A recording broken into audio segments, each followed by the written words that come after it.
저는 경대 사대부속 초등학교를 다니고 대구 동중학교, 대구 성광고등학교를 81년 2월에 졸업하고 서울대 법대 8일학번으로 서울로 올라갔습니다. 대구지검 공안부장 검사로 한 1년 동안 근무를 한 적이 있습니다. 지금 개혁신당이 좀 신생정당이다 보니까 대표 총괄특보예요. 허나 당대표한테 조언하고 자문하는 그런 그룹이죠. 촘촘히 조직이 돼 있지 않기 때문에 그 빈 여백을 메워주는 리베로 같은 역할을 하고 있습니다. 소속 정당만 1번당, 2번당으로 달랐지 그 안에서 하고자 했던 정치는 같은 거라고 봅니다. 저는 항상 그랬습니다. 저는 온갖 유형의 그 이름을 뭐라고 하든 모든 패권에 대해서는 나는 반대한다. 근데 양당은 지금 패권 정치거든요. 국힘은 용산 패권.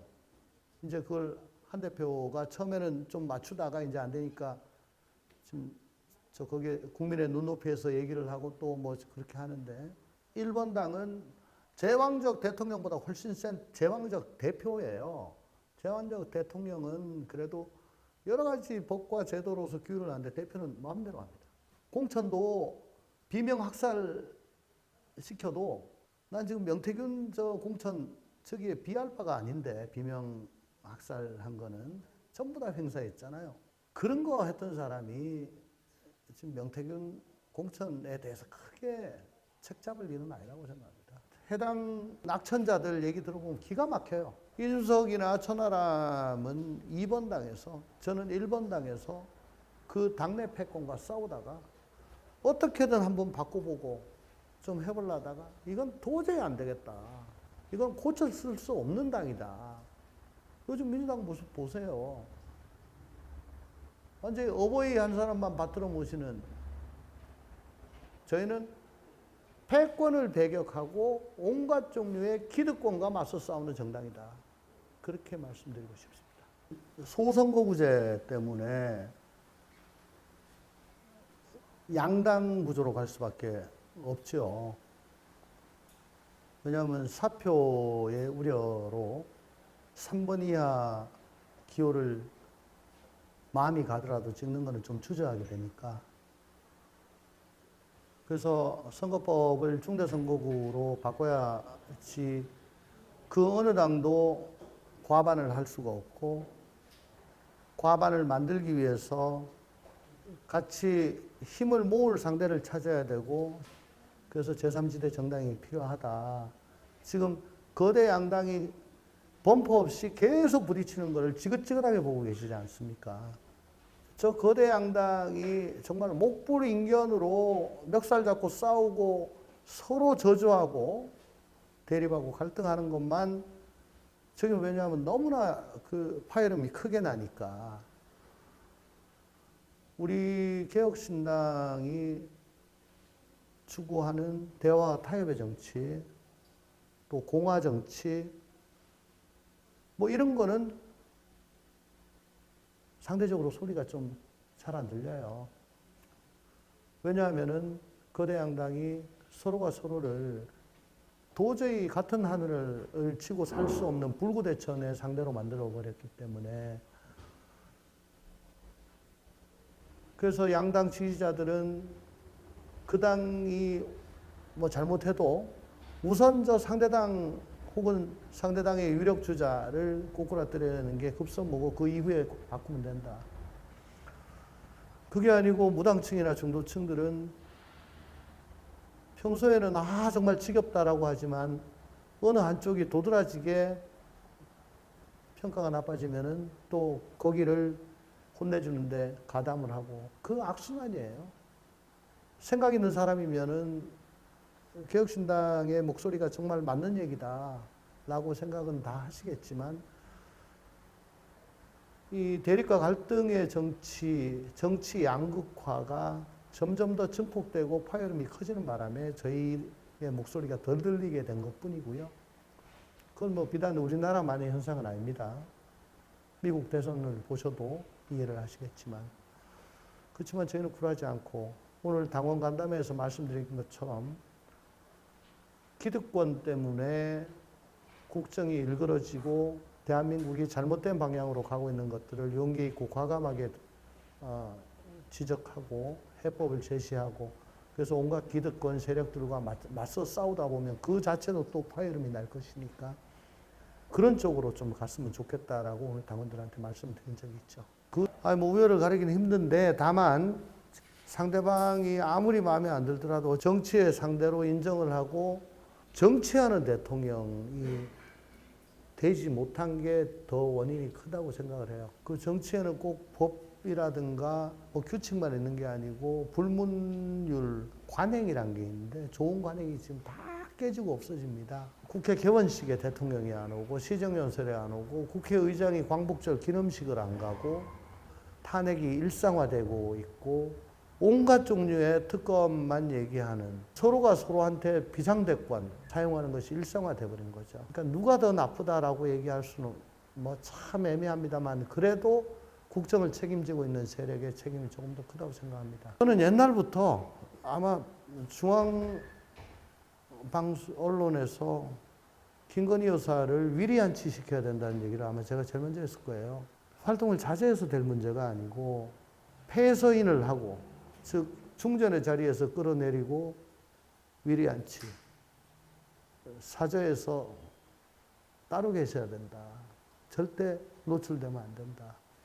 의심을 받을 만한 것들이 너무나 많아졌기 때문에 근데 특검에 독소 조항이 많다고 위헌적인 조항이 많다고 정부 여당에서 얘기를 하니까 여당 쪽에서 그러면 수정안을 가지고 야당과 협상을 해야 되는데 그거 하려니까 대통령의 눈치가 보이잖아요. 특검 특자를 못 꺼내니까. 그래서 제가 그러면 우리 당이 중재안을 마련해서 개정 법률안으로 해가지고 내서 그걸 모태로 해가지고 어떻게든 그러면 독소 조항을 최대한 제거한 특검법을 만들자. 여사가 밖에 보이는 게 문제가 아니고 보이지 않는 데서 전화하고 문자하고 하는 것들. 그게 국정에 일정 부분 영향을 미친 거 아니냐라고 다들 의심을 하기 때문에 정말 송구한 얘기지만 핸드폰도 빼들어야 된다. 그거 아니면은 국민들이 인정을 안 해줄 거다. 그렇게 얘기를 했는데 우선은 급한 대로 국회 재정파가 머리를 맞대고 합의를 해야 되고 그 합의에 따라 특검이 들어가야 되고요. 여사는 그 사이에 완전히 국민의 시야에서 멀어지고 휴대폰도 사용을 안 하는 게 그게 지금 해법인 것 같습니다. 저 뭐 사사로이 만날 때는 저도 말 참 편하게 하고 뭐 경우에 따라서는 반말도 하고 하지만 공적인 자리에서 그래 본 적은 없어요. 저는 검사 출신이라고 하지만 2005년도에 그만뒀습니다. 벌써 20년 됐죠. 그 사이에 변호사도 하고 또 박근혜 청와대에 비서관으로 또 갔다 왔고요. 뭐 법무부나 국정원도 있었고 또 제가 고초를 겪을 때는 식당을 열어서 제가 서빙을 하기도 했습니다. 검사 그만두고 출마하기 전까지 을로서 좀 살아왔어요. 그러니까 그걸 일반화할 건 아니다. 머리로 하는 거라면 뭐 똑똑한 사람, 성적 좋은 사람이 정치를 하면 대한민국은 선진국 되겠죠. 그렇지만 정치는 머리로 하는 게 아닙니다. 가슴으로 하는 겁니다. 가슴은 그렇게 쉽게 뜨거워지지 않습니다. 동질감을 느껴야 되거든요. 그리고 상대를 나와 동등한 존재로 인정을 해줘야 되거든요. 검사는 수직적인 관계에서 항상 상대방의 죄를 캐고 묻는 일을 하다 보니까 거기하고는 완전히 다르죠. 그러니까 검사 그만두고 충분한 그런 연마의 기간을 거쳐야 되는데 윤 대통령은 특히 더 그렇고 한동훈 대표도 제가 좀 걱정하는 게 검사에서 막바로 대통령 정치를 한다고 뛰어든 게 비대위원장이고 또 당대표고, 그래서 밑바닥을 굴러보지 않고 과연 가슴으로 정치를 할 수 있겠나 하는 그런 의구심을 들고, 더군다나 검사에서 대통령으로 직행한 이 대통령 다음에 차기 대권을 노린다고 할 때 국민들께서 야, 검사 출신 뽑았다가 또 그렇게 되는 거 아니야 라는 우려를 계속 하실 것 같아요. 어쨌거나 차기 대선 주자로서 항상 그 당내 사정을 좀 바라보는 것 같고, 그래서 유력 대선 주자이자 가장 센 경쟁자인 한 대표와 관련된 게 있으면은 항상 좀 그걸 공격을 하고 폄훼하려고 하는 듯한, 그래서 거기에 도움이 된다면 뭐 이준석 아니라 누구라도 갖다 데리고 와서 칭찬을 하면서 상대적으로 디스하는 뭐 그런 거 아닌가요? 제가 TK를 기반으로 두고 뭐 말씀을 드린 거는 우선 이 장소가 대구고 저 또한 대구 출신이고 지금 현역 의원들이 다 TK 출신입니다. 거기다가 정당 지지도도 가장 높고 정말 열악한 다른 지역보다 여긴 그래도 조금 나아요. 그러니까 우리 대구 경북시당 도당이 정말 맨합장을 서서 이 어려운 난관을 헤쳐나가고 교두보를 확보하고 26년도에 의미 있는 성과를 거두자. 저도 TK 출신으로서 대구 출신으로서 미력 하나만 힘을 보태고 싶다라는 말씀을 드렸던 거고요. 그래서 지금 각 당협위원장들 공모를 하고 있는 중인데 많은 분들이 지금 망설이고 고민을 하고 계신 줄 압니다.